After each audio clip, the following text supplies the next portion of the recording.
Lâu Nguyên rồi. bộ của nó là có cái nón xinh xinh đúng không? Đúng rồi, lâu rồi. Phải không? Phải không? Đúng. À, tao biết rồi, tao biết rồi. Thì ra là vậy. Vậy thì mày có cái bộ đồ mà cái áo giống vậy mà màu vàng không? Thấy có cái này nè. Đâu nè. Có. Cái có luôn hả? Đủ xịn nha. Cho nó mặc coi. Không. Làm vậy thì đừng có khoe với tao. Mày hỏi trai khỏe. Nàng trả lại như vậy đó. Đồ tệ.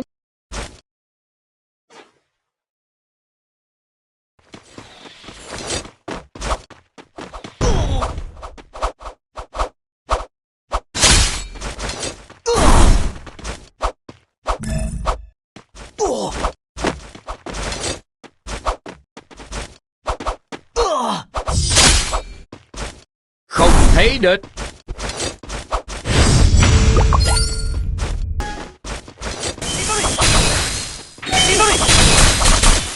Kỹ năng đăng.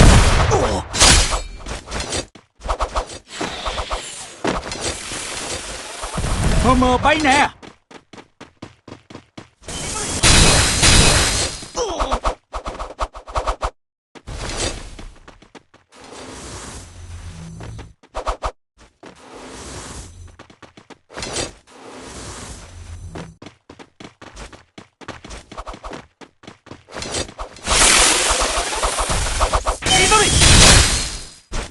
Nè.